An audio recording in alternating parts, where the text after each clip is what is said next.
Hello, I'm Dave, and I have eagle-eyed viewers. One of them, who is called KBY30, has asked if, in the background of my previous video, the Christmas one seen here, in the background of this video, he can see a copy of The Fault in Our Stars. This is what he's referring to down here, and he's 1/5 right. It's actually this. Ooh, it's the whole box set.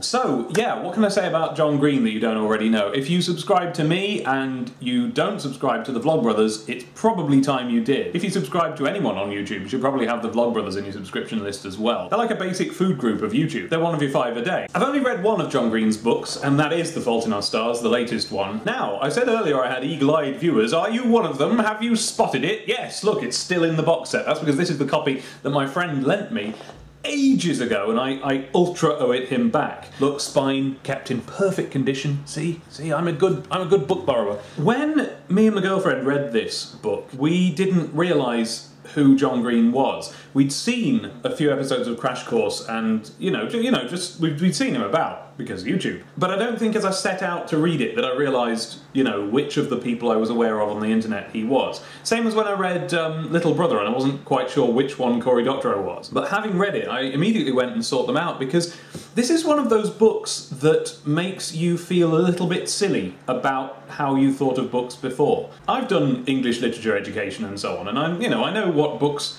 really good books, are for, but there's still a part of me deep down that thinks that books are about what happens in the story. What's this story about? What happens in this book? This is, I can't speak for his other books because I haven't read them yet, but I suspect, and I kind of get the impression that they all are along the same lines as what I'm about to say. This is like a proper book, like an improving book. Rather than starting from, what will happen in this story and then making up the story, you get the impression reading this that he starts from a position of what shall I say about the human condition? And then, having developed his ideas about that, then he figures out what story would put those ideas across. And it's wonderful to see that those are things that are in young adult fiction, because that's what this is. This is young adult fiction. This is, an alternative to Twilight, and this is about to be a film, as you may know, because the posters have just come out.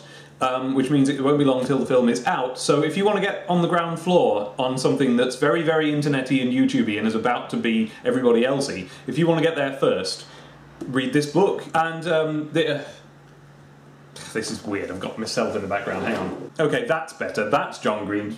Ooh. Okay, that's better, that's John Green. So why all the fuss? Well, this is about people with cancer, and everyone who hears this goes, oh well, then I won't read it because that's too sad. But what's really cool about this book is that the point is that that's not what it is, you know what I mean? It's not a book that's sad because people in it have cancer, any more than it's a world that's sad because people in it have cancer. That thing about the world is sad, but it's not the theme of the entire world, as with this book. It's not the only thing happening in the book. And it's just well written. It's one of these things where if you get into it, you will be delivered new emotions on every page. My girlfriend sat reading it and honestly would laugh and cry on alternate pages. And it's just really good, and I'm looking forward to seeing what else he has to tell me, because, as soon as I'd read this, as I say, I went and checked out his videos, and him and Hank are just good people. They're good people who make you feel good about our generation instead of feeling bad about it like we normally have to. And while we're on the subject of Christmas books, this is A.A. Milne, here looking not un-Sherlocky, which is appropriate because of the other books I got for Christmas. The first that I read was this, The Red House Mystery by Milne. This is his only detective book. You will recognise Milne, of course, as the author of Winnie the Pooh, and I, in my silliness, had never read anything else that he has ever written, and so now we have this, and I was able to find out was he a good writer or not. Now actually I already knew that he was a good writer because a few years ago I actually read a few chapters of the Winnie the Pooh books, and they're really good.